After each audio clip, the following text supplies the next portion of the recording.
తెలంగాణ వ్యక్తికి అసలు తెలుగు చదవడం రాదు అన్న రోజు నాకు తెలుసు. మీరు వస్తామన్నా పోతామన్నా సమస్య లేదు, కానీ ఇక్కడ సెక్రటేరియట్లో ఆధిపత్య ధోరణిని ప్రదర్శిస్తామంటే మాత్రం మేము ఊరుకోము అని ఆయన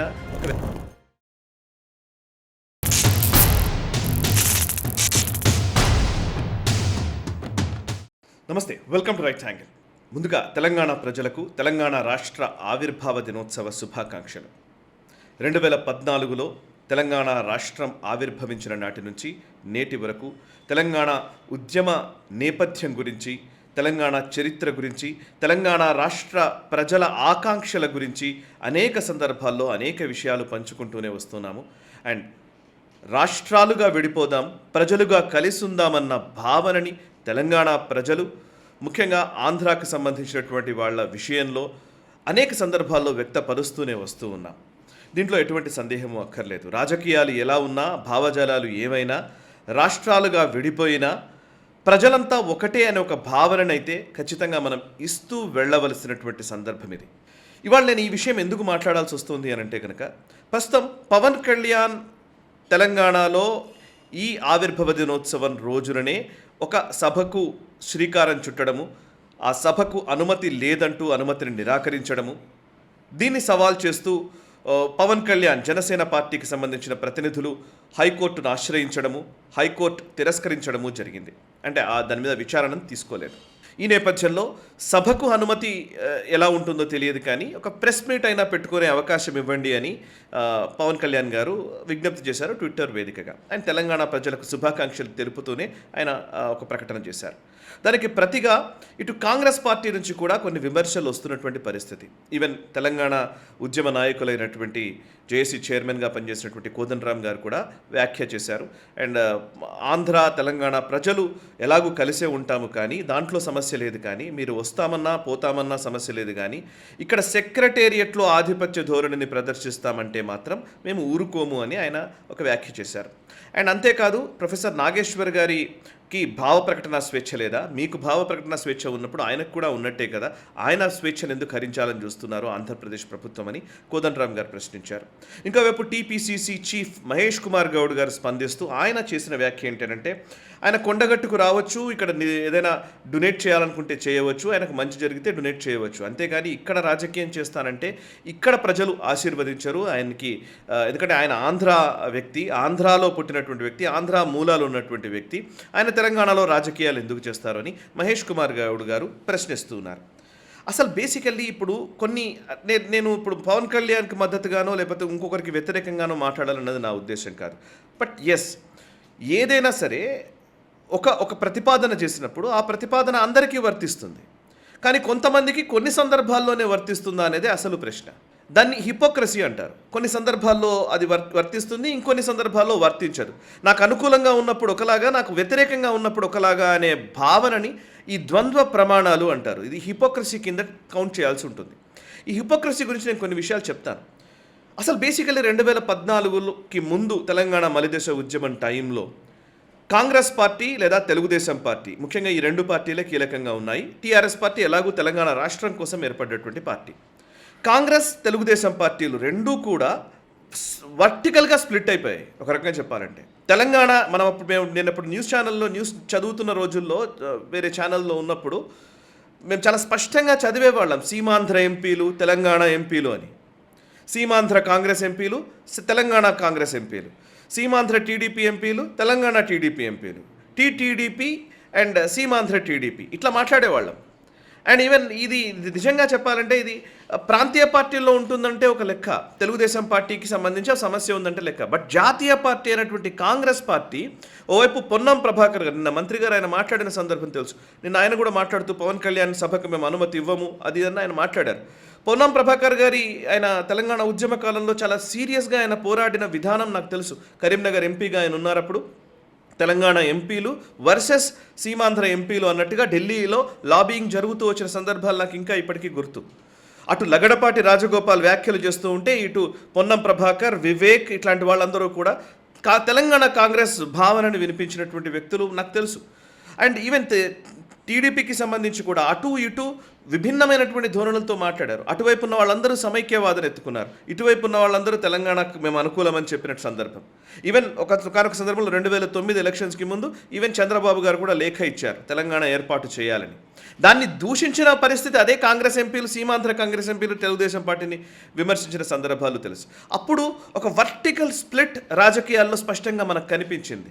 నిజానికి ఒక జాతీయ పార్టీలో వర్టికల్ స్ప్లిట్ అనేది నిజంగా చాలా దారుణం, దుర్మార్గం. అదే భారతీయ జనతా పార్టీలో అలాంటిది లేదు, కమ్యూనిస్ట్ పార్టీలో అలా కనిపించలేదు.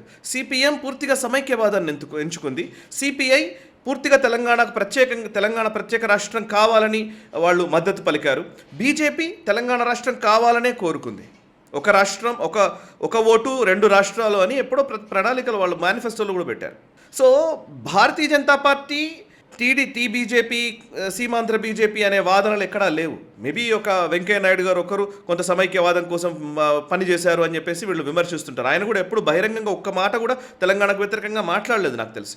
బట్ ఎస్, ఆయన మీద కొన్ని ఆరోపణలు ఉన్నాయి, అది పక్కన పెడదాం. But BJP as a BJP party అటు సుష్మా స్వరాజ్ గారి దగ్గర నుంచి, అద్వానీ గారి దగ్గర నుంచి అండ్ ఈవెన్ మన తెలంగాణ నాయకుల వరకు ప్రతి ఒక్కళ్ళు కూడా తెలంగాణ ప్రత్యేక రాష్ట్రానికి అనుకూలంగానే వాళ్ళు మద్దతు పలికారు. వాళ్ళు పార్లమెంట్లో మీరు బిల్లు పెట్టండి, మేము మద్దతు ఇస్తామని అనేకసార్లు చెప్పిన సందర్భాలు ఉన్నాయి బీజేపీ. సో అంటే ఒక జాతీయ పార్టీల్లో ముఖ్యంగా కాంగ్రెస్ పార్టీ వ్యవహార శైలి గురించి నేను మాట్లాడాలనుకుంటున్నది. కాంగ్రెస్ పార్టీ సీమాంధ్ర ఎంపీల్ని ఎంకరేజ్ చేసింది, అటు తెలంగాణ ఎంపీల్ని ఎంకరేజ్ చేస్తూ వచ్చింది. సోనియా గాంధీ అప్పుడు యూపీఏ అధ్యక్షురాలుగా ఉన్న టైంలో, యూపీఏ చైర్పర్సన్గా ఉన్న టైంలో. అంటే ఎందుకు ఈ మాట అంటున్నానంటే ఈరోజు కూడా అట్లాంటి భావనల్లోకి మళ్ళీ తీసుకెళ్తూ ఉన్నారు. తెలంగాణ ఆంధ్ర పవన్ కళ్యాణ్ ఇక్కడ సభ నిర్వహించుకుంటే భావ ప్రకటన స్వేచ్ఛ నాగేశ్వర్ గారికి ఉండదా అని ప్రశ్నిస్తున్నటువంటి కోదండరాం గారికి నిజంగా అసలు నేను చెప్పాలనుకునేది ఏంటంటే తెలంగాణకు వ్యతిరేకంగా ఉన్నారా ఆయన? అసలు చాలా సీరియస్ విషయము. కోదండరాం గారు ఆలోచించాల్సిన విషయం ఏంటంటే సెక్రటేరియట్లో పెత్తనం చేస్తామంటే ఊరుకోమని కోదండరాం గారు వాళ్ళు అంటున్నారు, చాలా ఈజీగా చెప్తున్నారు. కానీ ఆయన విత్ డ్యూ రెస్పెక్ట్, కోదండరాం గారు అంటే నాకు విపరీతమైనటువంటి అభిమానం. ఎందుకంటే ఆయన జేఏసీ చైర్మన్గా ఉన్నప్పుడు ఆయన చెప్పే ప్రతి మాటని మేమందరం చాలా గొప్పగా భావించేవాళ్ళం. కానీ ఆయనే 2018 అసెంబ్లీ ఎన్నికల్లో, ఇదే తెలంగాణ అసెంబ్లీ ఎన్నికల్లో కాంగ్రెస్, తెలుగుదేశం పార్టీ, కోదండరాం గారి పార్టీ కమ్యూనిస్టులతో కలిసి ఒక మహాకూటమి ఏర్పరచుకుని వెళ్ళారు. కాంగ్రెస్ పార్టీ ఉత్తమ్ కుమార్ రెడ్డి గారు విజయవాడకి వెళ్ళొచ్చిన సందర్భాలు అనేకం. తెలుగుదేశం పార్టీ అధినేత అయినటువంటి చంద్రబాబు గారు అండ్ అటు రాహుల్ గాంధీ గారు ఒకే వేదికపై నిలబడి ప్రచారంలో పాల్గొన్నారు 2018 అసెంబ్లీ ఎన్నికల్లో. చంద్రబాబు గారు, రాహుల్ గాంధీ గారు ఉన్నటువంటి అదే వేదిక మీద కోదండరాం గారు కూడా ఉన్నారు, గద్దర్ గారు ఉన్నారు ఆ టైంలో. మరి అప్పుడు చంద్రబాబు నాయుడు గారు ఆంధ్ర వ్యక్తి కాదా? ఆ రోజు ఆంధ్ర వ్యక్తుల పెత్తనం కాదా? ఈరోజు ఆంధ్ర వ్యక్తి అయిపోతాడా? అంటే మరి 2018లో ఎందుకు పొత్తు పెట్టుకున్నారు తెలుగుదేశం పార్టీతోటి? 2018లో కాంగ్రెస్ పార్టీ తెలుగుదేశం పార్టీతో పొత్తు పెట్టుకుంది చంద్రబాబు నాయుడు గారితో. అండ్ 2019 జనవరికి వచ్చేసరికి జనసేన నాయకుడైనటువంటి పవన్ కళ్యాణ్ కేసీఆర్ గారిని కలిశారు. జనసేన పార్టీ స్థాపించినటువంటి పవన్ కళ్యాణ్ గారు, కేసీఆర్ గారు ఒకేసారి సెక్రటేరియట్లో ఎక్కడో మీట్ అయ్యారు, ప్రగతి భవన్లో అనుకుంటాను.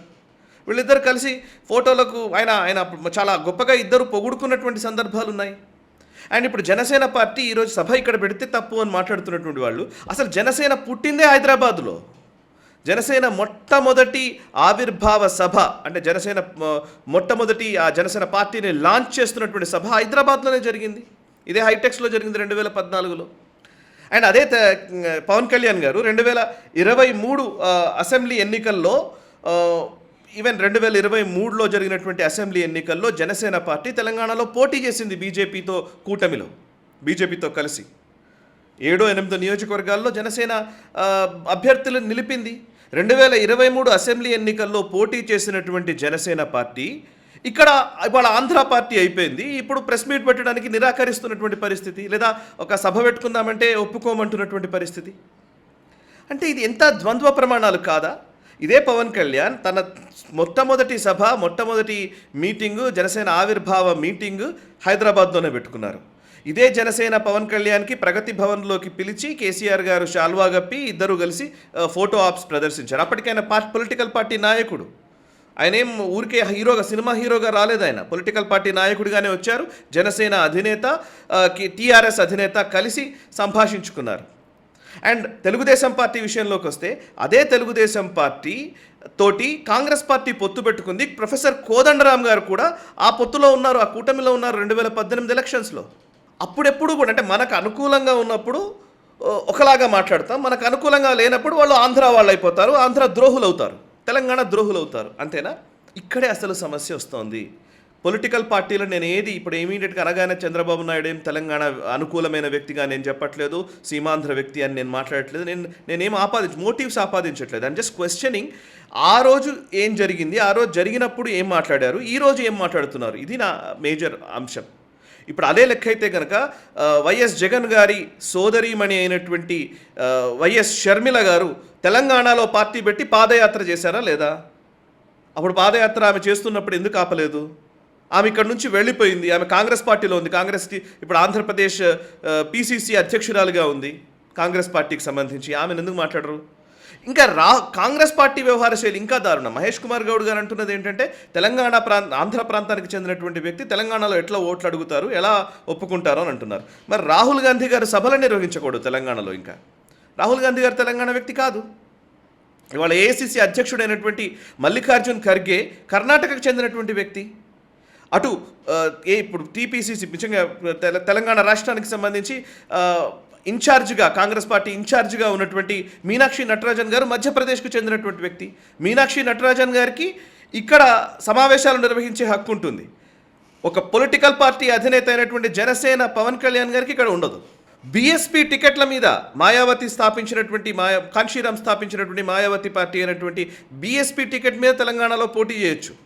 ఎంఐఎం వెళ్ళి బీహార్లో బెంగాల్లో పోటీ చేయొచ్చు, అక్కడ సభలు నిర్వహించుకోవచ్చు, క్యాంపెయిన్లు చేయొచ్చు. కానీ జనసేన పవన్ కళ్యాణ్ మాత్రం తెలంగాణలో రాకూడదు. ఇదేంటి అని అంటే కనుక దీంట్లో హిపోక్రసీకి కారణం నేను చెప్తాను. అసలు కారణం ఏంటి అని అంటే 2023 వరకు కూడా ఇక్కడ ఎవరికీ సమస్య లేదు. ఈవెన్ జనసేన టీడీపీ విషయాల్లో ఎక్కడా ప్రాబ్లం లేదు. 2024 నుంచి ఇవాళ టీడీపీ ఎన్డీఏ కూటమిలోకి వచ్చింది. సో ఎన్డీఏ కూటమిలోకి వచ్చింది కాబట్టి అక్కడ సమస్య. పవన్ కళ్యాణ్ అంతకుముందంతా కూడా షెగువేరా ఫోటోలు పెట్టుకున్నప్పుడు ఏ సమస్య లేదు, గద్దర్ను పొగిడినప్పుడు ఏ సమస్య లేదు. సనాతన ధర్మం అంటున్నాడు కదా లాస్ట్ 1-2 ఇయర్స్ నుంచి. ఆయన ఎప్పుడు సనాతన ధర్మం కోసం, సనాతన ధర్మ పరిరక్షణ కోసమని చాలా గట్టిగా మాట్లాడుతున్నాడు కదా. సో ఇక్కడ అసలు ప్రాబ్లం మొదలైంది. ఆయన ఎప్పుడైతే హిందుత్వ భావజాలం గురించి మాట్లాడుతున్నాడో అప్పుడు ఆయన హిందుత్వ గురించి మాట్లాడకుండా ఆయన ఇవాళ ఆంధ్ర వ్యక్తిగా చూపించే ఒక ప్రయత్నం జరుగుతోంది. సో పవన్ కళ్యాణ్ నేను ఇప్పుడు ఇమీడియట్గా చెప్పగానే ఏదో తెలంగాణ ద్రోహులు అది ఇది అని మాట్లాడేది ఎందుకంటే తెలంగాణ అనే అస్తిత్వం కోసం పోరాడినటువంటి అనేక మందిలో నేను కూడా ఒకడిని. యాజ్ అ జర్నలిస్ట్ నేను కూడా హ్యూమిలియేషన్ ఫేస్ చేశాను, నేను కూడా వివక్షల్ని ఎదుర్కొన్నారు. తెలంగాణ వ్యక్తికి అసలు తెలుగు చదవడం రాదు అన్న రోజు నాకు తెలుసు. నేను దాన్ని అధిగమించే ప్రయత్నం చేశాను, అది ఛాలెంజ్గా తీసుకున్నాను. నేను నిజంగా నా డిక్షన్ని ఇంప్రూవ్ చేసుకునే ప్రయత్నం చేస్తూ వచ్చాను. అంతేగాని ఆంధ్ర వాళ్ళ మీద ద్వేషం అక్కర్లేదు. ఆంధ్ర పాలకుల మీద వాళ్ళు చేసినటువంటి ఒక పెత్తందారి విధానాల మీద, వాళ్ళు చేసినటువంటి అన్యాయాల మీద, కుట్రల మీద నినదించడం వేరు, అక్కడ ఉన్నటువంటి అందరి మీద ద్వేషాన్ని వెళ్ళగక్కడం వేరు. ఆంధ్రాకి సంబంధించినటువంటి వాళ్ళు ఏం పెద్ద వేరే దేశంలో ఉన్న వాళ్ళు కాదు. మన దగ్గర ప్రాబ్లం ఏంటంటే ఈవెన్ మన లెఫ్ట్ ఎకోసిస్టంలో ఉన్న ప్రాబ్లం ఏంటంటే ఎక్కడో మయన్మార్ నుంచి వచ్చే రోహింగ్యాలకు ఇక్కడ హక్కులు ఉంటాయి, ఎక్కడో బంగ్లాదేశ్ నుంచి వచ్చిన వాళ్ళకి ఇక్కడ హక్కులు ఇవ్వాలి, కానీ ఆంధ్ర అంటే మాత్రం సమస్య. ఈ విధానం కరెక్ట్ కాదు. ఈ విధానాన్ని మనం మార్చుకోవాలి. దేశంలో అన్ని రాష్ట్రాలు ఒకటే, ఈ దేశం అంతా ఒకటి అనే భావనతోటి మనం జీవించాలనేదే నా తాపత్రయం. మనసా వాచా కర్మణ దేశహితం కోసం నేషనలిస్ట్ హబ్. నమస్తే. ఈ వీడియో మీకు నచ్చినట్టయితే లైక్ చేయండి, 10 మందికి షేర్ చేయండి. అలాగే కామెంట్ల రూపంలో మీ అభిప్రాయాలను మాతో పంచుకోండి. Nationalist hub group of channels ను సబ్స్క్రైబ్ చేసుకుని తెలుగునాట జాతీయవాద జర్నలిజాన్ని ప్రోత్సహించండి. ఈ వీడియో కింద ఉన్న బెల్ ఐకాన్ పై క్లిక్ చేయడం మర్చిపోవద్దు.